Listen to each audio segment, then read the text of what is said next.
Au sommaire de cette édition en Côte d'Ivoire, l'ancien ministre Abdallah Mabri Touakeuse, poursuivi pour complot contre l'autorité de l'État, est réapparu en public ce dimanche après avoir disparu pendant 2 mois.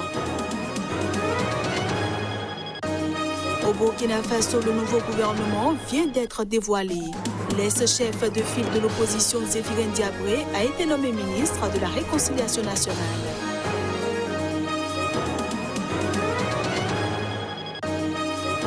Et puis les Libyens ont voté aux élections municipales dans plusieurs régions de l'ouest libyen, dont la capitale Tripoli. Ces municipales font figure de test avant les scrutins nationaux.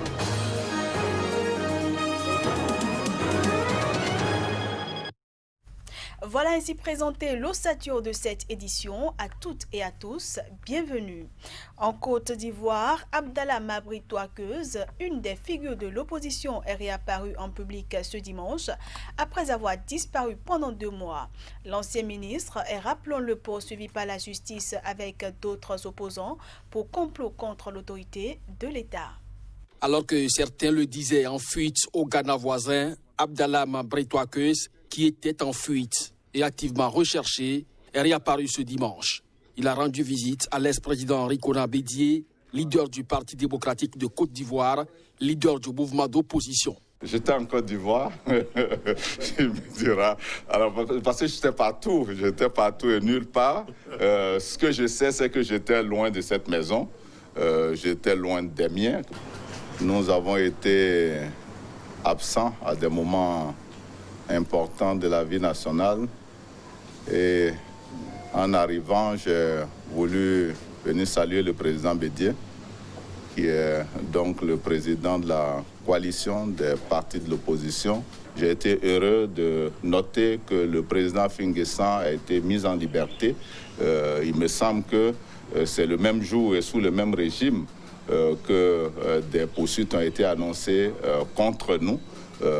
Évidemment, je pense que c'est toujours une similitude de situation, mais ce n'est pas à moi de faire une déclaration à ce sujet. Abdallah Mabri Touakeuse fait partie des principaux dirigeants de l'opposition qui font l'objet depuis le 6 novembre dernier d'enquêtes pour complot contre l'autorité de l'État, mouvement insurrectionnel, assassinat et actes de terrorisme.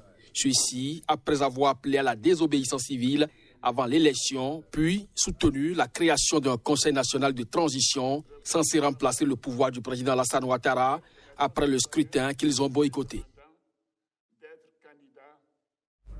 Au Burkina Faso, le nouveau gouvernement vient d'être dévoilé. L'Union pour le progrès et le changement de Zéphirin Diabré, jusque-là chef de file de l'opposition, fait son entrée dans cette nouvelle équipe, tout comme plusieurs nouvelles personnalités.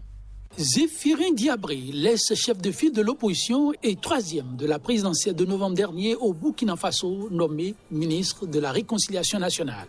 Dimanche, à la télévision nationale, le secrétaire général du gouvernement, Stéphane Sanou, d'annoncer. Est nommé ministre d'État, ministre auprès du président du Faso, chargé de la Réconciliation nationale et de la cohésion sociale, Zéphirin Diabré. Et ce, alors que les principaux ministères restent inchangés. Il a également dévoilé la composition du nouveau gouvernement formé par le Premier ministre Christophe Joseph Marie Dabiré, reconduit à son poste la semaine dernière.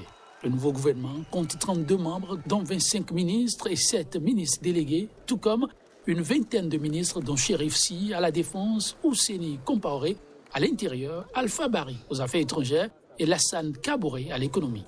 Chef de file de l'opposition depuis 2012, Zéphirin Diabré, 2e de la présidentielle de 2015, est arrivé en 3e position de la présidentielle de novembre avec 12,46% des voix, derrière Edi Komboigo, 15,48%, candidat de l'ex-parti au pouvoir, le Congrès pour la démocratie et le progrès, CDP.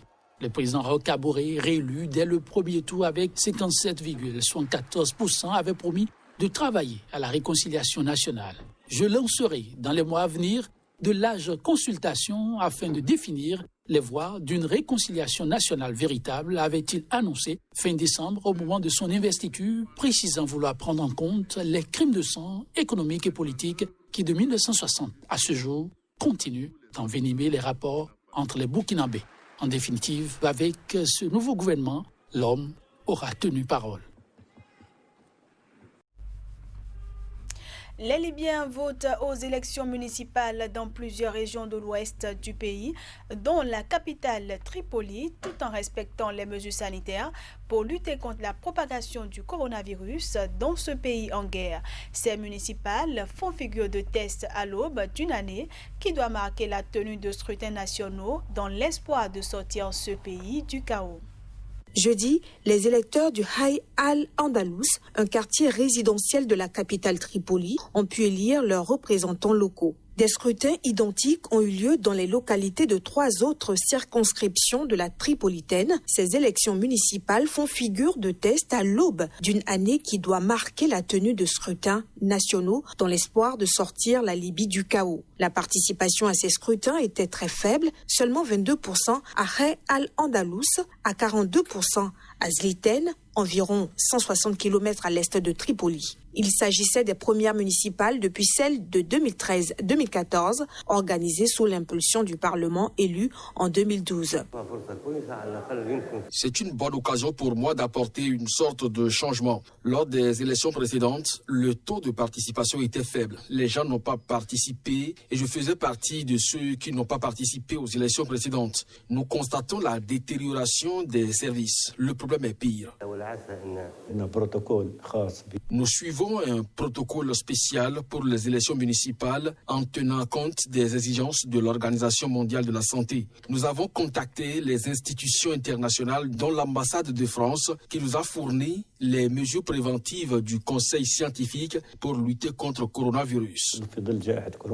Dans ce pays en conflit et encore hanté par le régime de Mouammar Kadhafi, 1969-2011, un cessez-le-feu a été arraché en octobre sous l'égide de l'ONU. Entre les pouvoirs rivaux, le gouvernement d'union, GNA, basé à Tripoli, est reconnu par l'ONU d'un côté, les autorités parallèles de l'Est libyen de l'autre. Un accord a également été annoncé sur la tenue de législatives en décembre 2021, les premières depuis l'implosion du pays en 2014. Ces élections doivent permettre d'élire le premier président de la Libye moderne, mais les deux camps peinent à s'accorder sur les noms des futurs dirigeants de la transition. Ce journal se poursuit. Les ennuis de santé du président algérien se poursuivent. Abdelmajid Tebboune s'est de nouveau envolé ce dimanche pour l'Allemagne. C'est pour se soigner de complications à un pied à la suite de sa récente contamination au Covid-19, selon la télévision publique. Ce retour en Allemagne du président Abdelmajid Tebboune survient moins de 2 semaines après un premier séjour qu'il avait tenu éloigné de l'Algérie pendant 2 mois. Aucune précision n'a été divulguée sur la durée du nouveau séjour médical du président algérien. Le chef de l'État, âgé de 75 ans, était rentré de Berlin le 29 décembre dernier à l'issue d'une hospitalisation suivie d'une convalescence après avoir contracté le coronavirus en octobre en Alger. La télévision nationale a diffusé des images du président algérien dans le salon d'honneur de l'aéroport militaire de Boufarik, près d'Alger, la capitale, où il a été salué par de hauts responsables de l'État avant de s'envoler pour Berlin. Selon la télévision, Abdelmajid Tebboune devrait subir des soins aux pieds avant son retour en Algérie, mais comme ils ne revêtaient pas un caractère d'urgence, ils avaient été reportés en raison d'engagement du président lié au traitement de certains dossiers urgents. Le chef de l'État avait dû rentrer impérativement à Alger pour signer la loi de finances 2021 avant le 31 décembre et promulguer la révision de la Constitution adoptée par référendum le 1er novembre dernier. Pour finir cette édition au Bénin, les acteurs politiques de l'intérieur comme de la diaspora ont porté sur les fonds baptismaux l'Alliance pour la patrie, un creuset qui vise la restauration de la démocratie et l'état de droit. Mais pour y parvenir, les initiateurs jugent important de rompre avec le pacte colonial et ses embryons. Parmi ces chantiers à attaquer au plus tôt figure le régime actuel au pouvoir au Bénin. Nous vous proposons ici certaines réactions lors de cette proclamation. La naissance de l'Alliance pour la patrie est la concrétisation de près d'une demi-année de consultation après l'appel du 29 juillet 2020 par lequel la Convention patriotique des forces de gauche a invité à l'union de tous les patriotes béninois par un pacte patriotique et républicain autour d'un programme de développement rapide et accéléré. Au-delà de son combat pour la restauration des valeurs et principes de la démocratie au Bénin, elle va œuvrer pour la suppression du pacte colonial. L'Alliance estime que ce pacte est le principal obstacle à l'épanouissement du Bénin depuis les temps coloniaux à nos jours. Oui, le Bénin a trébuché, il faut regarder là où il a trébuché, c'est depuis 60. À savoir que notre pays se trouve englué dans un traité, soi-disant un pacte colonial que la France détient, qui en fait empêche toute évolution. Les constantes, depuis, malgré les bouleversements que vous avez observés, les coups d'État, les changements de régime, il reste des constantes qui ne changent jamais, à savoir une monnaie confisquée par la France, l'imposition de langue française avec de milliers de filets qui enserrent le Bénin, soi-disant dans ce qu'on appelle l'organisation de la francophonie, de milliers de filières, de maillons dans lesquels sont enfermés les peuples africains. Et il est connu aussi clairement qu'un peuple ne se développe que dans sa culture. L'Alliance pour la patrie s'oppose à la Constitution révisée de 2019 et dénonce aussi le retour à celle de 1990. À en croire ses responsables, elle entend travailler à l'avènement d'un gouvernement patriotique et de probité. Lequel gouvernement devra œuvrer à la réunion des États généraux pour la réorientation du modèle économique et politique du Bénin. Fin de cette édition. Merci à tous de l'avoir suivi.